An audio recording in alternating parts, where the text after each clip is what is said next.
एक समय की बात है, भगवान शिव माता पार्वती से कहते हैं, हे देवी, मनुष्य के भाग्य में जो लिखा है उसे कोई नहीं छीन सकता, किस्मत में लिखा उसे अवश्य मिलता है। हे देवी, आज मैं आपको एक कथा सुनाता हूँ और जो भी मनुष्य इस कथा को ध्यानपूर्वक सुनता है वह समझ जाता है कि इंसान की किस्मत कितने विचित्र तरीके से बदलती है और उसके भाग का कोई छीन नहीं सकता। प्रिय दर्शकों, आप सभी लोगों से निवेदन है कि इस कथा को सुनने से पहले कमेंट बॉक्स में हर हर महादेव लिखकर वीडियो को लाइक और चैनल को सब्सक्राइब करके बेल आइकन पर प्रेस कर लीजिए, जिससे आप प्राचीन कथाओं और कहानियों से जुड़े रहे। दोस्तों, फिर भगवान शिव कथा को सुनाना प्रारंभ करते हैं और कहते हैं, हे देवी, एक समय की बात है, एक राजा की 2 रानियां थी। बड़ी रानी सावित्री बहुत अच्छे स्वभाव की दयावान स्त्री थी। छोटी रानी अशोका बड़ी कठोर और दुष्ट थी। बड़ी रानी सावित्री की एक पुत्री थी जिसका नाम कुंजन था। रानी अशोका की भी एक बेटी थी जिसका नाम चांदनी था।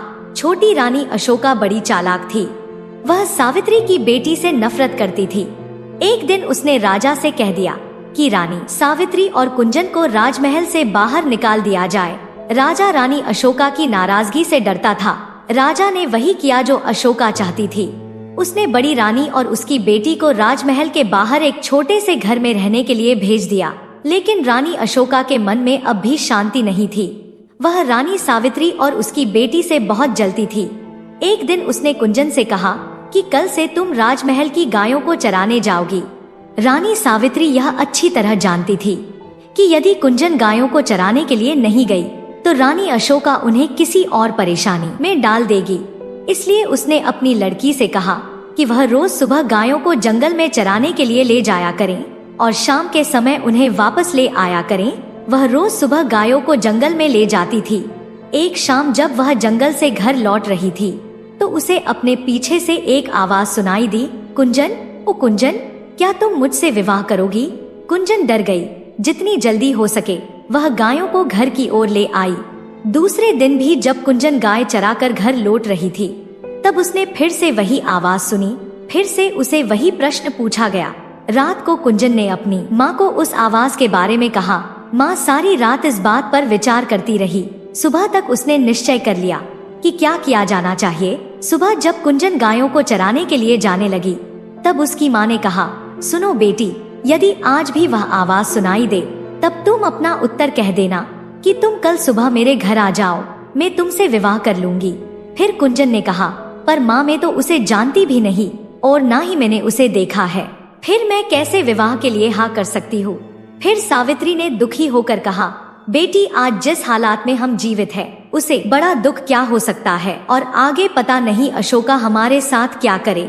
इसलिए मैं चाहती हूँ कि तुम पर और कोई दुख आए उससे पहले तुम विवाह कर अपना सुखी जीवन जियो। तुम्हें इस प्रस्ताव को स्वीकार कर लेना चाहिए, ईश्वर हमारी सहायता करेगा। उस संध्या को जब कुंजन गायों को लेकर लौट रही थी तो उसे वही आवाज फिर सुनाई दी। आवाज कोमल और दुख भरी थी, कुंजन, ओ कुंजन, क्या तुम मुझसे विवाह करोगी? कुंजन रुक गई। उसने पीछे मुड़कर देखा लेकिन उसे कोई दिखाई नहीं दिया। वह हिचकिचाई। वह वहाँ से भाग जाना चाहती थी। फिर उसे माँ के शब्द याद आ गए। वह जल्दी से बोली, हाँ, यदि तुम कल सवेरे मेरे घर आ जाओ तो मैं तुमसे विवाह कर लूंगी। और फिर वह बड़ी तेजी से गायों को हाँकती हुई घर चली आई। अगले दिन सुबह रानी सावित्री जरा जल्दी उठ गई। उसने जाकर बाहर का दरवाजा खोला। तब वह बाहर देखकर सिहर गई। वहाँ सीढ़ियों में एक अजगर कुंडली मार कर बैठा था। उसे देख रानी को धक्का सा लगा।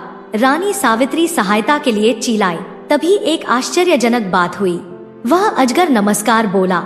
उसका स्वर बड़ा ही विनम्र था। अब कुंजन और एक नौकर भी वहाँ पहुँच गए थे। फिर वह अजगर बोला, मुझे निमंत्रण किया गया था इसलिए मैं आया हूँ। आपकी लड़की ने मुझसे वादा किया था यदि मैं सुबह उसके घर आ सकूं तो वह मुझसे विवाह कर लेगी, इसलिए मैं आया हूँ। बड़ी रानी को समझ में नहीं आ रहा था कि वह अब क्या करे। उसे तो यही आशा थी कि किसी दिन कोई सुंदर नौजवान उसकी लड़की से शादी करने आएगा। उसने यह कभी नहीं सोचा था कि वह एक अजगर होगा। एक नौकर भागकर रानी अशोका के पास गया और उसने छोटी रानी को सारी घटना बता दी। छोटी रानी सुनकर बहुत प्रसन्न हुई। वह उसी समय अपने नौकरों के साथ रानी सावित्री के घर गई और सावित्री से कहा, यदि राजकुमारी कुंजन ने किसी के साथ विवाह का वादा किया है तो उसे अपना वादा अवश्य निभाना चाहिए। रानी होने के कारण यह देखना मेरा कर्तव्य है कि वह अपना वादा पूरा करे। उसी दिन राजकुमारी कुंजन का विवाह उस अजगर के साथ हो गया। रानी सावित्री और कुंजन के लिए यह कोई प्रसन्नता का समय नहीं था, लेकिन इतने दुर्भाग्य सहने के बाद किसी भी प्रकार की विपत्ति का सामना करने को तैयार थी। विवाह के पश्चात राजकुमारी कुंजन अपने पति के साथ उसके कमरे में गई। सारी रात रानी सावित्री प्रार्थना करती रही कि उसकी बच्ची ठीक ठाक रहे। दूसरे दिन सवेरे उसने कुंजन के कमरे का दरवाजा खटखटाया। एक सुंदर नौजवान ने दरवाजा खोला। कुंजन उसके पीछे खड़ी थी। उस नौजवान ने कहा, मैं आपको कह नहीं सकता कि मेरी जान बचाने के लिए मैं आपका और राजकुमारी कुंजन का कितना आभारी हूँ। मैं एक बहुत बड़े राज्य का राजकुमार हूँ और एक श्राप के कारण अजगर बन गया था। वन देवता मुझ पर क्रोधित थे और उन्होंने मुझे अजगर बना दिया था। बाद में उन्हें अपनी करनी पर दुख हुआ। तब उन्होंने कहा कि यदि कोई राजकुमारी तुमसे विवाह कर लेगी तो तुम फिर से मनुष्य बन जाओगे। और अब कुंजन ने मुझसे विवाह कर लिया है। मेरा श्राप उतर गया है। अब मैं फिर कभी अजगर नहीं बनूंगा। रानी सावित्री बहुत प्रसन्न हुई। फिर राजकुमार ने अपने राज्य में विवाह संदेश भिजवाया। रानी सावित्री अपनी लड़की और दामाद को राजा से मिलाने के लिए ले गई। यह बड़ी विचित्र घटना थी। चारों ओर से लोग इस विचित्र नवयुवक को देखने राजमहल में आने लगे। सभी उत्सुक थे, सिवाय छोटी रानी के। छोटी रानी अशोका बहुत गुस्से में थी। उसने अपने आप को कमरे में बंद कर लिया। कुंजन का भाग्य उसे देखा नहीं जा रहा था। राजकुमार और कुंजन को लेने के लिए बड़ा ही अद्भुत रथ राजमहल पहुंचा, जिसके साथ ढोल, बाजे और सैकड़ों सैनिक थे। रानी सावित्री ने अपनी बेटी को विदा किया। वह बहुत खुश थी क्योंकि अब उसकी बेटी सुखी जीवन जिएगी। रानी अशोका भी चाहती थी कि उसकी बेटी चांदनी भी ऐसी भाग्यशाली बने। आखिरकार उसने एक युक्ति सोची। उसने अपनी लड़की को बुलाया और कहा, कुंजन का तो अब विवाह हो गया है, इसलिए गायों को जंगल में चराने के लिए तुम ले जाया करो। यह मेरी आज्ञा है। छोटी रानी क्रुद्ध होकर बोली, एक बात और सुनो, यदि जंगल में कोई तुमसे विवाह का प्रस्ताव करे तो तत्काल कह देना कि तुम विवाह के लिए राजी हो। चांदनी माँ की इस योजना से भयभीत हो गई। वह गायों को जंगल में नहीं ले जाना चाहती थी।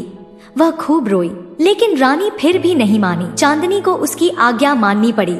चांदनी रोज सुबह गायों को जंगल में चराने के लिए ले जाया करती और फिर शाम के समय वापस ले आती। लेकिन उसने एक बार भी जंगल में किसी तरह की आवाज नहीं सुनी जो यह कह रही हो, क्या तुम मुझसे विवाह करोगी? फिर भी रानी निराश नहीं हुई। जंगल में कोई अजगर तो था नहीं जो चांदनी से विवाह का प्रस्ताव करता, इसलिए उसने खुद अजगर ढूंढने का निश्चय किया। उसने अपने नौकरों को एक अजगर लाने की आज्ञा दी। बहुत खोज करने पर काफी दिनों पश्चात उन्हें एक बहुत बड़ा अजगर मिला। उसे पकड़कर राजमहल में ले आए। आखिरकार रानी का अभिप्राय पूरा हो गया और उसने चांदनी का विवाह इस अजगर से कर दिया। अब रानी को संतोष हुआ। विवाह की रात चांदनी और अजगर को एक कमरे में बंद कर दिया गया। छोटी रानी अधीरता से सुबह की प्रतीक्षा कर रही थी।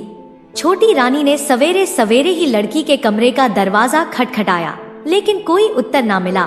उसने जरा और जोर से दरवाजा खटखटाया, लेकिन दरवाजा तभी नहीं खुला। रानी से और प्रतीक्षा न की गई और उसने धक्का देकर दरवाजा खोल दिया। मोटा अजगर जमीन पर पड़ा हुआ था, लेकिन चांदनी का कहीं पता नहीं था। छोटी रानी चीख पड़ी। महल में सभी ने उसकी चीख सुनी। राजा और नौकर भाग कर आए कि क्या बात है, राजकुमारी कहाँ है? सब चिल्लाए, वह तो अजगर के पेट में होगी।